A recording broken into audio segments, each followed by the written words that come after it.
I would also say that, going back to what you were saying about how much time children actually spend learning at school, it's not, they're there for 6-7 hours a day. They're not, as you say, they're not spending 6 hours a day learning. And in fact, if you've got younger kids, like a 4-year, 5, 6-year-old, they learn through play. You just need to play with them, and this is how they absorb stuff. I mean, it's what you were saying about the unschooling. Yeah, we see ourselves as facilitators. We're not teachers. We find out what our kids' interests and passions are, and then we help them pursue those. And then all the good stuff, the juicy stuff kind of comes out of that. Yeah, my son's taught himself to read, he's taught himself to write. He's not had formal lessons at all, and he's bilingual. So this is both Russian and English. My daughter sees what he's doing, and she naturally wants to copy Big Brother. So we bought her books because she likes to draw. So we bought her books where she can trace the outlines of the letters, so she's learning to write that way. And she asks us for that. We don't have to force her to do it because that intrinsic motivation is important. Yeah, if kids are motivated to do something, you don't have to sit over them and get them, do that. They will just do it.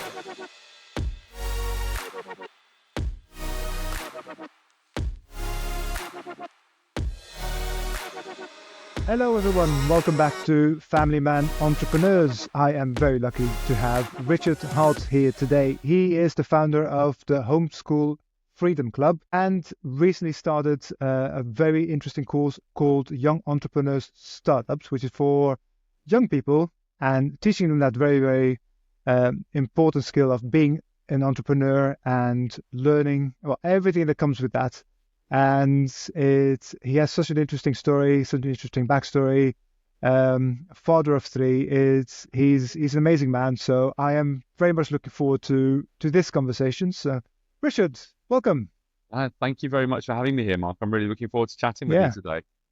Thank you very much for being here. Tell me a bit about how you got to this point where you're focusing on both entrepreneurship and home education. A bit about your backstory. Yeah.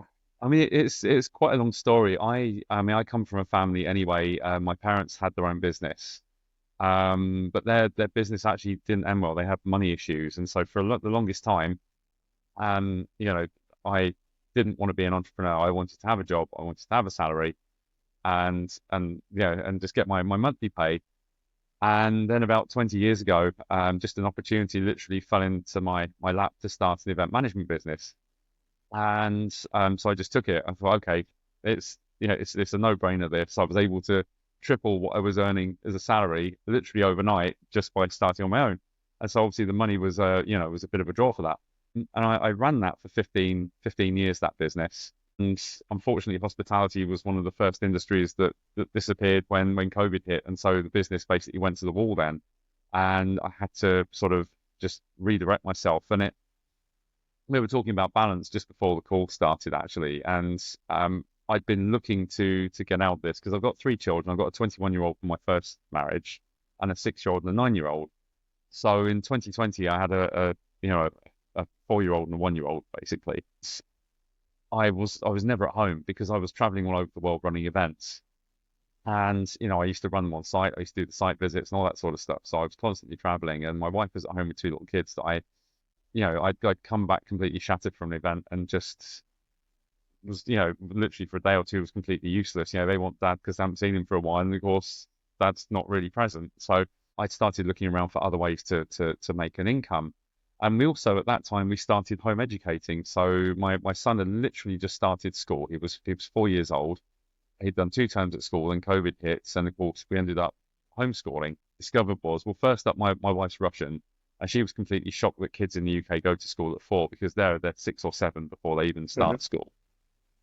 And we were looking at what was coming home from school and thinking, he's 4. He doesn't need to be. Why is he doing this stuff? And so when all the kids went back to school after the lockdowns ended, he didn't. And we decided to carry on homeschooling. And it kind of suited because I was now at home. I wasn't traveling all over the place. We were able to do this. My wife had her own business as well and still does.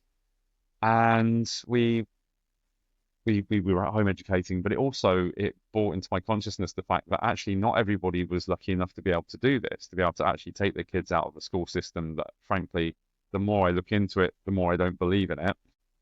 And a lot of people want to do this but can't because they're hamstrung financially. They need school is effectively the free babysitter, which is what it was set up to be in the Industrial Revolution, so that parents Mm-hmm. could go and work in the factories. And it hasn't really changed an awful lot since those times. So I started up the Homeschool Freedom Club as a place for home educating parents to come and try and find ways to make an income and to try and encourage people that were home educating or people that wanted to home educate but weren't, to try and encourage them to take the step into kind of entrepreneurship and to running their own businesses, so that they could then also home educate their children. So that was how that started. And I set that up, what was it? I don't know, 2021, so 3.5 years ago. And over time, it became apparent that my son, who's now 9, and home educated kids in general, they don't fit that mold. Okay, so school effectively what it does, it indoctrinates children into a 5-day working week. They're dropped off at school at 8:30 or 9 in the morning, whatever time it is. They're picked up by the parents at maybe 3, 4, maybe 5, 6 in the afternoon if there's after school clubs. So children are being pushed into this model that's then designed to make them ready for the workplace. So, Mm-hmm. they've got an authority figure at the front of the class, the teacher, who they're not allowed to question. You have to put your hand up to go to the toilet. You've got to, the teacher is the absolute authority, and it's getting them ready for Mm-hmm. having a boss as well. And apart from that, schools don't teach any kind of critical thinking. You Mm-hmm. regurgitate facts to get a piece of paper at the end of the day, and that's it. And I was looking at my kids, and I was looking at other home educated kids that I know, and I'm thinking, you're just not going to fit into that.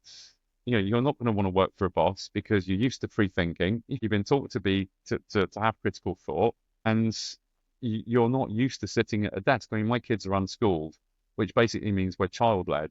So they decide what they're interested in, and then we work around that. And so, and that's how they're educated.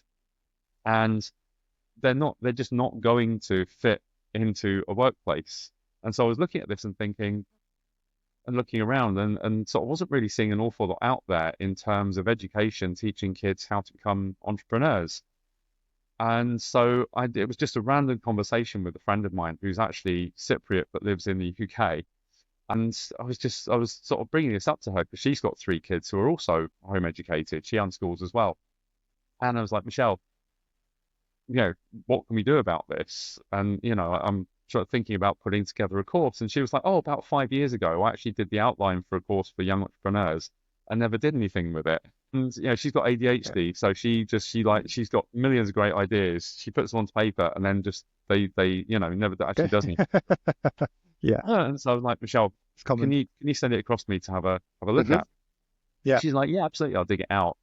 And I was like, this is absolutely brilliant. She'd outlined a whole 16-week course, taking you Wow. through from sort of what is entrepreneurship and how to find your passion, through goal setting, through just, bringing your product to life or your service to life, to Yeah. marketing, to sales, to all the aspects of this. And I'm like, we have to do this, and I'm not going to do it without you. We'll do it together. And that was how Young Entrepreneur Startups was formed, basically. So yeah, so Oh, sorry, it's a bit I of a love it. long-winded story to get to this point, but that's how the two kind of came together. Mm-hmm.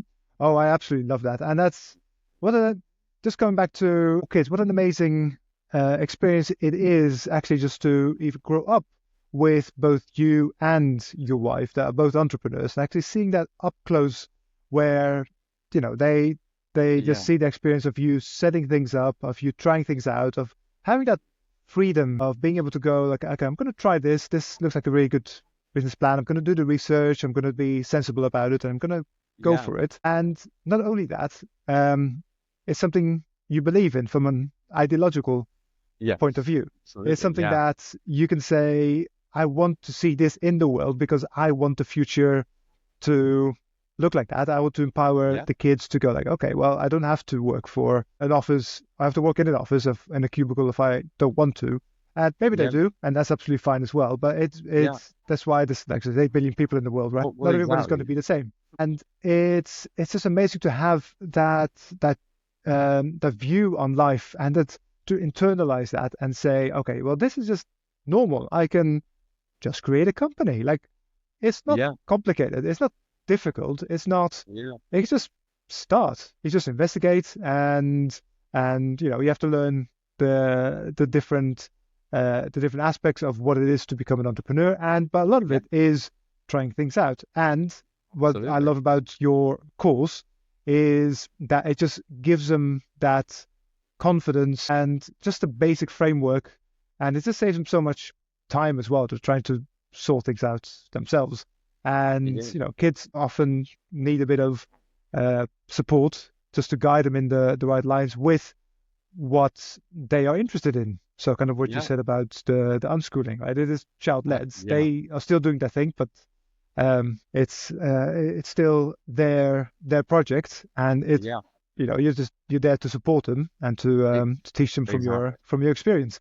So that is such an interesting history you have there. And Thank you. how did the kids change? So if I didn't get that right, did the kids change from going to school to being homeschooled, or were they always So, homeschooled? so my oldest daughter, who's 21, she's been all the way through Hmm. the school system, Okay. and she's at university now studying marine biology Hmm. and absolutely loving it. So I've seen, Hmm. I've done the school runs, I've been the school run dad, I've chaired PTA and all that sort of stuff. So I've Hmm. done the school side of things. Yeah. Yeah, my little boy, who's now 9, Hmm. he literally did 2 terms at school before Okay. COVID hit. And my daughter, who's now 6, she's never even seen the inside of it so much as a kindergarten. She's always been Okay. at home. And I mean, it's in what you were saying there about kids being able to see how, my wife and I, we create businesses, we bring them into being, we try different Hmm. things.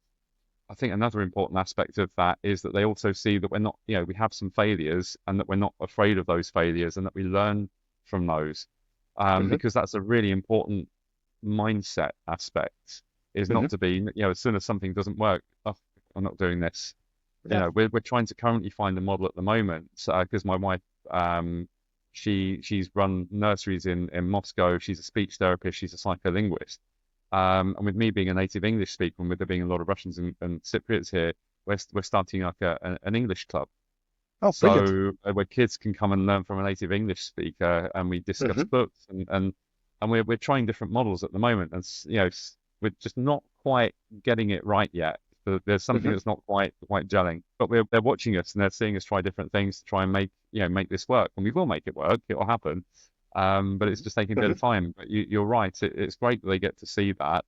I think it's very nice that they get to see their parents working together Hmm. and see how those relationships work. But also, when you home educate, and I noticed the difference, like I say, I've got an older daughter who's been through the school system. I have a different relationship with my 2 youngest than I did with my oldest at the same age because they're with us all the time. It's just a different closeness. I don't really know how to articulate it better, but it's just a closer relationship. Yeah. Yeah. Well, that's completely normal because they take on your values and they spend time with you. So Yeah, it's normal that you create that bond. yeah, That's a lot more tighter compared to kids that are at school. yeah, And I was a teacher for many years, and then I went into managing teachers before I went into the managing roles in the corporate world. And so I have a lot of experience with the yeah, education system yeah, and teaching and working with kids as well. And it is true. I don't think a lot of parents realize how much actual teaching time there is at school, how much yes, actual time is spent on explaining the material and doing some of the work, some of the exercises, some of the yeah, experiments and the science classes is very, very little compared to all the time they spend in school. As you said, it's a bit of a daycare, yeah, and it was initially kind of set up for yeah, that for in the Industrial Revolution.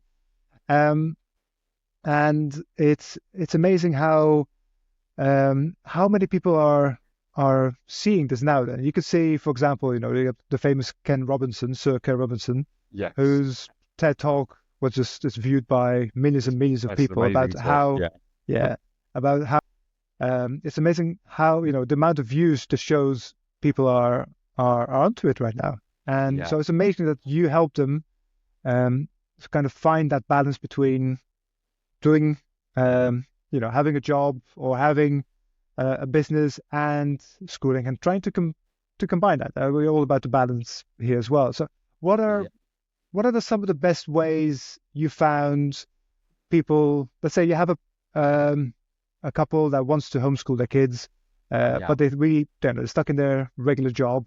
What yeah, would be kind of the first step that they could take to think, okay, I actually want to work from home and spend yeah, all this time with the kids? How can I start thinking about switching from my 9 to 5 job to a yeah. homeschooling situation? I mean, everybody's different at the end of the day, and it largely depends on the financial situation. I mean, what we're seeing at the moment, isn't it, is that a lot of people are needing two incomes just to literally survive, Hmm. let alone thrive, in today's sort of economy. So, I mean, in a lot of cases, sometimes it's a case of saying, okay, one parent is going to stay at work, one is going to be at home. We'll take the financial hit for now, Hmm. Hmm. and then, and work it from there. Another way is to start preparing a business maybe in the evenings, in any spare time that you've got, and just look around. I mean, there's so much opportunity out there now thanks to the Hmm. internet, the power of the Yeah. internet. I mean, my son, he's 9 years old. He's into Minecraft, so he started putting videos up about Minecraft, and he got 5,500 views on one the other week. Wow. This is the sort of thing, if you have an interest or a hobby, look at ways of trying to monetize that. So Hmm. something that you enjoy doing that you can try and make a little bit of money from on the side, and hopefully, try and grow whilst you're still at work. If you can't take the step of losing a salary, then try and grow something. Look at different means of investing as well. I mean, the markets at the moment are shocking. We've Yeah. watched sort of cryptocurrency Hmm. tank a little bit this week, but it'll come back. And we've watched, the stock markets, especially in Japan, have kind of gone a bit west. But look at making, if you've got savings, put your money to work for you. Yeah. If you have money in the bank, make it work for you. Try and gain an income that way as well, rather than, and this is all part of, I don't know if you've read Robert Kiyosaki, the cash flow quadrant. So you've got the ESBI quadrant: employee, Hmm. self-employed, business owner, an investor. And you want to be a business owner or an investor. So if you've got money sitting in the bank, it's currently losing money because of inflation. The bank's paying you what, 1-2%. Inflation is still double figures, I'm presuming. So your money is becoming worth less and less. So put it to work for you, and actually put it into something that can give you some sort of a monthly income. So there's all sorts of ways of starting to sort of prepare the ground for that. But it's going to take, it's not just going to happen instantly. It takes a little while to grow these things. Network marketing is not everybody's cup of tea, but actually it's a very democratic way actually of, you see so many people that get into network marketing, and they do make good money from it. Hmm. So, maybe look at that. If you've got a decent network of friends or colleagues or people that find some products that you actually resonate with and that you genuinely you genuinely think are good products, and that really suit you, because then you'll be more genuine in putting them out to people. So network marketing is another great way, and you can start small. You can start in the evenings. Find the product that you like. Just start putting stuff onto your Facebook profile. Most people are on social media of one form or another. Try and find ways of monetizing that. So grow your friend base on Facebook, or get that Instagram account properly up and running, and putting stuff in there that's relevant. So these are ways to start sort of small, but everybody has to start somewhere, and over time it will grow. So from a financial perspective, I would say that. I would also say that, going back to what you were saying about how much time children actually spend learning at school, it's not, they're there for what, 6-7 hours a day. They're not, as you say, they're not spending 6 hours a day learning. And in fact, if you've got younger kids, like a 4-year, 5, 6-year-olds, they learn through play. You just need to play with them, and this is how they absorb stuff. I mean, it's what you were saying about the unschooling. Yeah, we see ourselves as facilitators. We're not teachers. We find out what our kids' interests and passions are, and then we help them pursue those. And Hmm. then all the good stuff, the juicy stuff, kind of comes out of that. My son's taught himself to read. He's taught himself to write. He's not had formal lessons at all, and he's bilingual. So this is both Russian and English. Yeah. My daughter sees what he's doing, and she naturally wants to copy Big Brother. So Hmm. we bought her books because she likes to draw. So we bought her books where she can trace the outlines of the letters, so she's learning to write that way. And she asks us for that. We don't have to force her to do it because that intrinsic motivation is important. If kids are motivated to do something, you don't have to sit over them and get them, do that.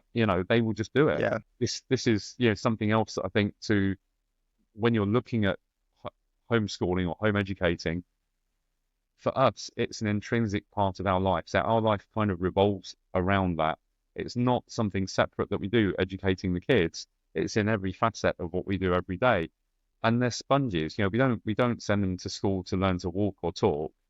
So what makes you think they can't learn to read or write without someone sat over them and spelling everything out, We sit and read books to them, bedtime stories, and they learn from that. And, my son one day, he suddenly picked up a book and he started reading to his sister. This is when he was about 6. And it was like, wow, didn't know you could do that. They're just learning, but they're learning all the time, and you just don't realize it. Baking in the kitchen, it can be something as simple as baking a cake together. They love the tactile stuff with the flour and sensory, But you also, okay, how much is 120 grams of butter? What's 300 grams of flour look like? Okay, mix it all together, get your fingers in there, enjoy it, How hot does the oven need to be? They go shopping with us, how much do things cost? Can you add these up together, these two items? And it's just make a game of it. And so Exactly. don't think of that education as something completely separate that you have to do.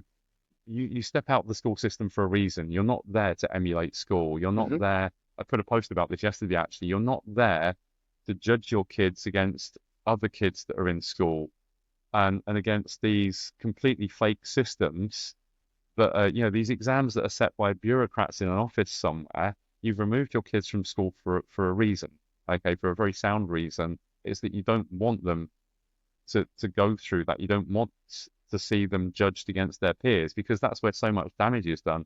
Just accept that they will evolve in their own time and they will learn stuff when they need to learn it.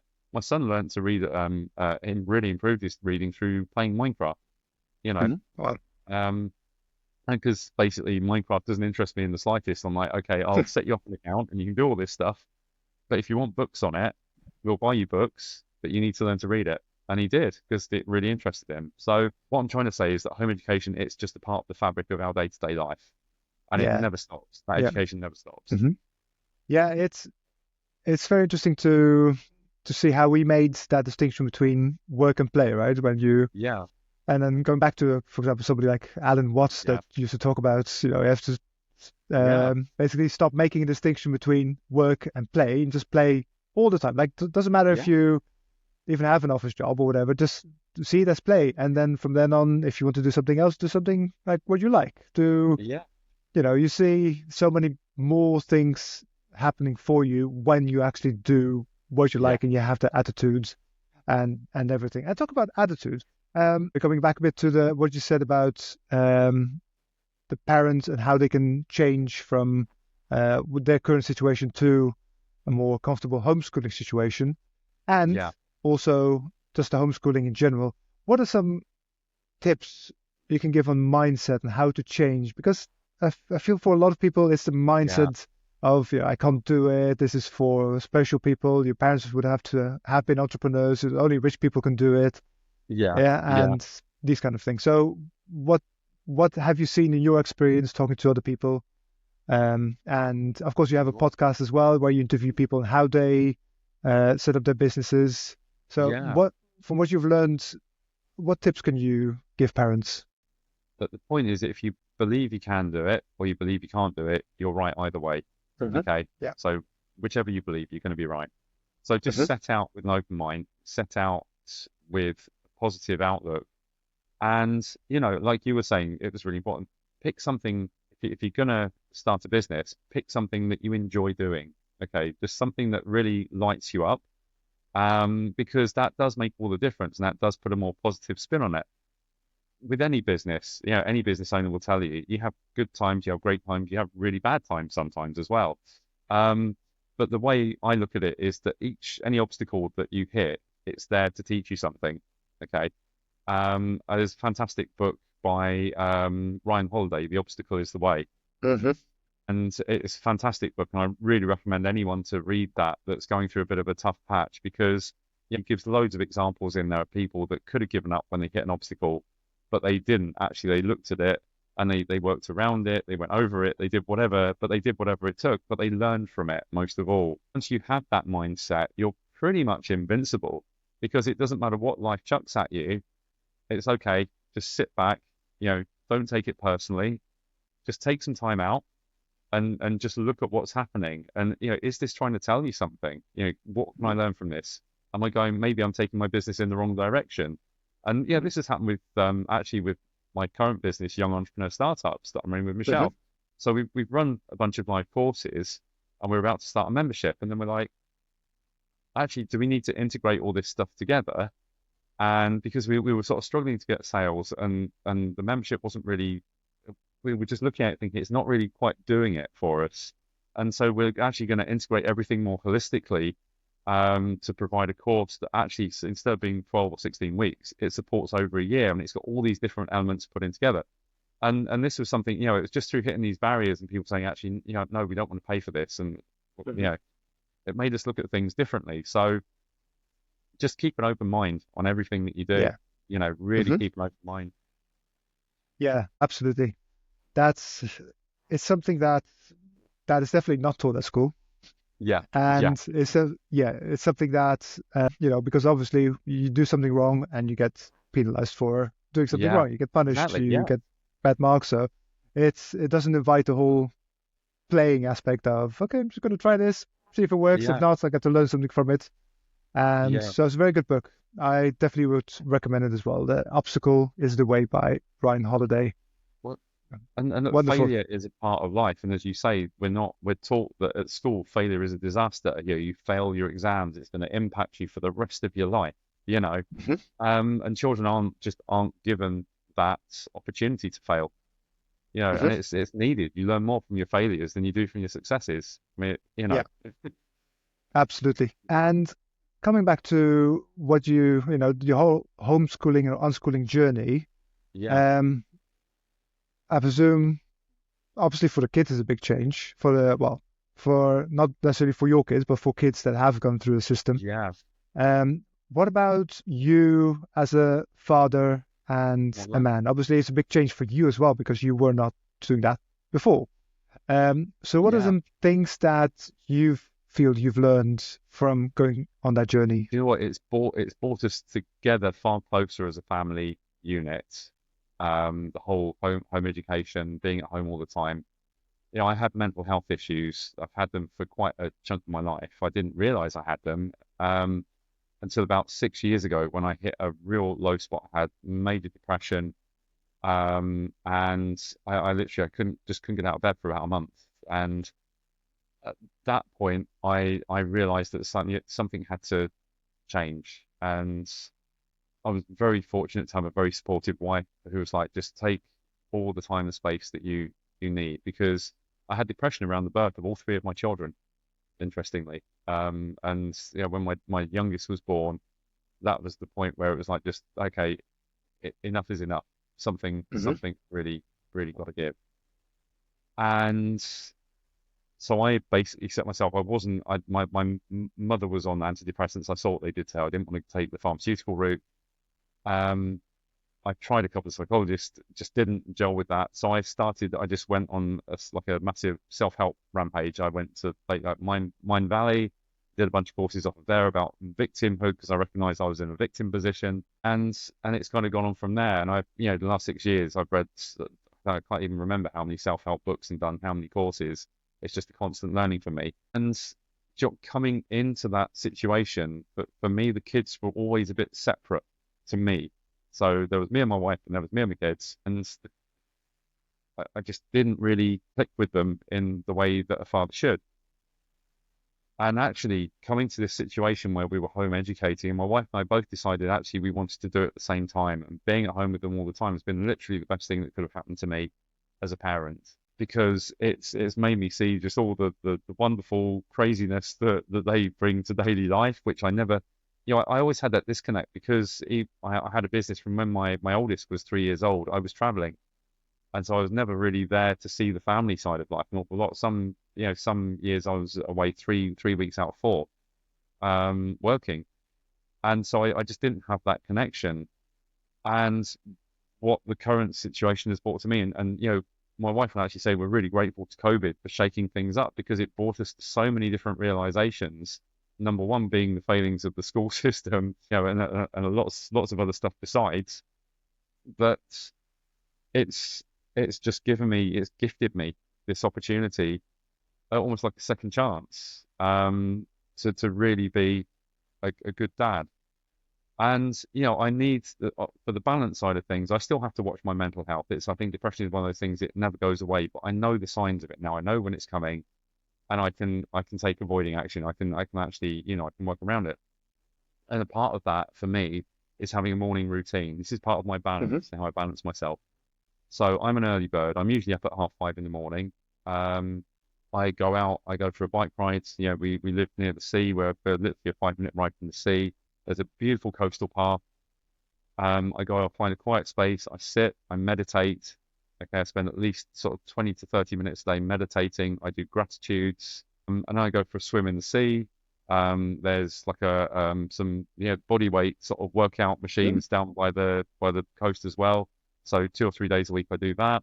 And what I've done is I've actually prioritized me. So the kids aren't awake. Usually my wife's not awake either. That's my time. And so I go out, I do things that I need to do. I don't switch on my phone until I've done that. I don't switch on the laptop till I've done that because that's what keeps me sane, and that's what recharges me for the day. And so that's how I keep, it's a very important part of my daily being balanced.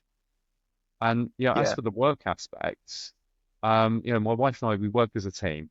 Okay, so at the moment she's taking the kids out to the beach, so I've got a bit of quiet time so I can chat to you, and I can get a few other bits done. I'm actually presenting at the Children's Mental Health Matters Summit in September as well on empowerment in entrepreneurship. So I'm currently sort of putting together presentation for that and everything. So, and then when she needs quiet time, I take the kids out. Sometimes we go out as a family, all four of us. But it just, whoever has needs, we talk to each other, we communicate with each other, and that's another important part of keeping balanced.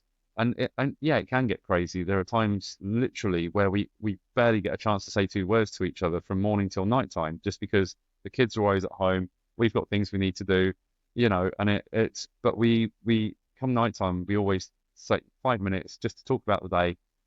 Okay, what we're doing tomorrow, who's doing what, when, Yeah. and I know some people do this at the beginning of the week, but our weeks can be quite fluid. We don't have any kind of a structure to the day at all, which isn't for everybody, but it works for us and it works for our kids. So yeah, the balance aspect, it's really, really important, but communication Hmm. is fundamental to that. And just putting your needs, it's not wrong to put your needs first, okay? And this was part of my problem. I used to put everybody else ahead of me. And now, my wife's perfectly happy with that because she's not even awake anyway when I'm out the door. And I've just changed my routine a bit. So I'm in bed a bit earlier. I get up earlier. And that just gives me that time that I need to balance myself. Hmm. Oh, thank you for sharing that. Oh, and absolutely, that's something that is often overseen in families in general, not just homeschooling families, like that need of just doing what lights you up, what makes you feel good, what brings you that balance, as you said. A, like a half an hour a day, 20 minutes a day, even if it's like writing or a bit of dancing, just put on some Yeah, music and dance if you exactly. like. Like Yeah. things that you like doing, Yeah. um, and that you need to recharge yourself for the rest of the day.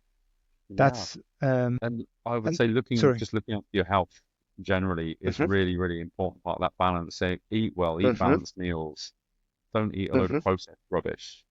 Stay off the fizzy Yes. drinks. And Yeah. I mean, to be honest, I used to be a bit of a drinker, but now I barely touch it. I don't need it. I have a glass of wine. It's a pleasure to have it every so Hmm. often, but it might be, once a fortnight. And, Yeah.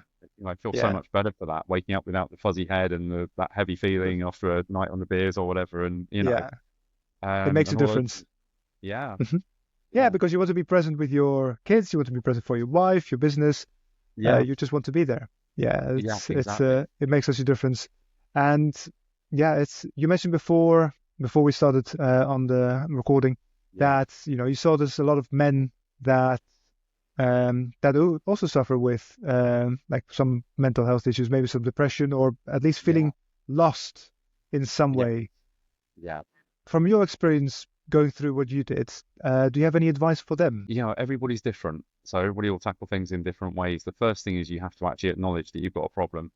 Okay, Hmm. you have to actually recognize the fact that you have an issue, that it lies within you, that it's not everybody else's fault around you. And then once you recognize that fact, then you can start to take action on it. And different things will work for different people. But the most important thing is just to recognize that the solution is in you. Hmm. It's not without you, it's within you. I was very big on the blame thing. Like I say, it's a total victim position. And once you recognize actually that you're not a victim, once you recognize that actually you do hold the keys to your own destiny and that you can make things happen, that's when Hmm. things really start to turn around. So Yeah, it's a tough place to be. And that black dog's on you, it's a really tough place to be. And it's not fun. So, you know, just recognize that you have all the answers actually within you. You just need to find them. yeah, yeah. And it's such a weight off as well if you feel like, okay, I can fix it, Yeah. right? It's not, Yeah. I don't have to wait for somebody else to do something. I don't have to wait for, um, you know, for somebody to forgive me or I have to forgive them or we have to, there's always something going on. Yeah. You can all do that yourself. There's literally nobody that has to wait, or you Absolutely. don't have to wait for anyone to do anything. And And sorry. yeah, something I was going to say, the other big realization I had was that, we're so burdened. You've got this little voice in your head, haven't you? And it constantly Mhm. chatters at you. But the one of the big realizations for me was that that is not me, Mhm. you know? Yeah, And if that voice was a person, you tell it to push off most of the time because it would drive you insane. And it was yeah, really, I read a fantastic, anybody that's in a tough place mentally that's having these issues, I read a book called The Untethered Soul by Michael A. Singer. And that was pivotal for me in changing my mindset around because it made me realize that my thoughts are not me. And it made me realize that I can actually sit back and I can just look at that chatter rather than participating in it. And that was actually that was a huge step for me in sort of recovering. yeah. It makes such a difference. Absolutely. Oh, I love that you said that. And you're talking about another thing you wanted to mention as well is that you were talking about teamwork earlier with you and your wife. Yes. And Yeah. that's so important to see your unit as a team. And when you communicate with them, see them as the team you're in. Like they're Yeah. not as in separate entities, completely different from you. You have to somehow Yeah. have a power struggle with. You're Yeah. all in the Yeah. same boat. So it makes such a difference just changing the point of view Yeah. on that. And Yeah, it's and the kids wonderful. are all part of that team as well, Yeah. and we give them as much latitude to make their own decisions as we can as well. I Hmm. mean, obviously there are some things that are non-negotiables. We have to go out. Hmm. They're too young. Yeah. We can't leave them in the house. Yeah. It's stuff like that. Yeah. But Yeah. it's small stuff like what do you want to eat for dinner? Hmm. What you having for breakfast? Just think what do you want? What do you do? What game do you want to play? Hmm. What do you like to Yeah. bake? What cake would you? Just things like that. It makes them feel more empowered Hmm. as well. Yeah. And you hear from a lot of homeschooling parents, the morning routine tends to be a lot more easygoing if they're not rushed to be. Oh my God. I hated Yeah, the school run routine. I always say, to eat half a slice of toast in the morning. It used to drive yeah, me completely nuts. So yeah, it's so much more pleasant. Kids, they don't have a set bedtime. They don't have a set wake up time unless we have to be out the door to go somewhere. We just yeah, leave them to wake up naturally when they're ready, yeah. and then Good. breakfast is a Yeah, leisurely affair.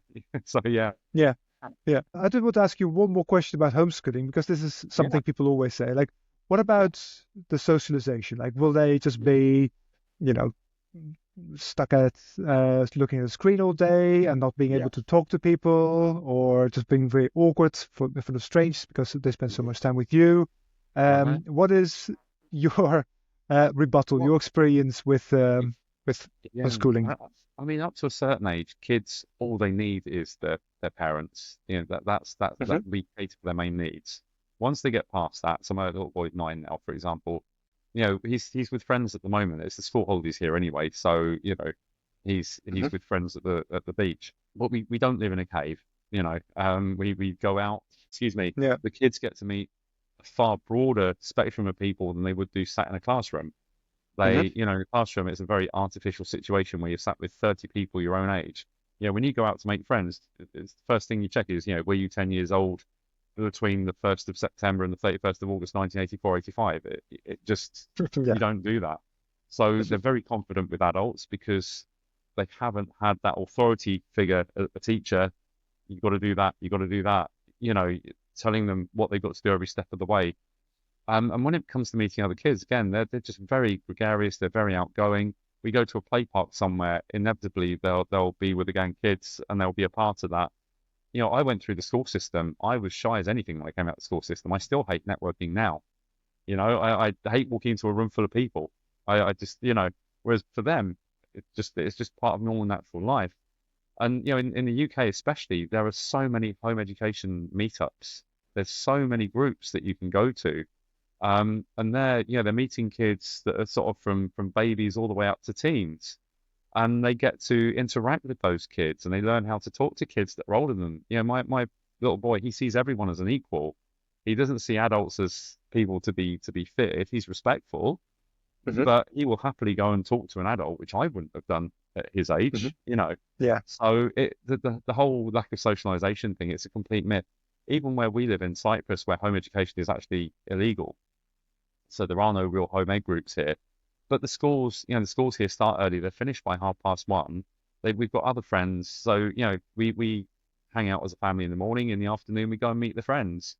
It's just you just adjust and adapt your life accordingly. But they get plenty of socialization. Yesterday, we were at a mini golf course with a bunch of friends. That's just how we roll. And it's a lot of fun, and they certainly don't lose out in any way, shape, or form.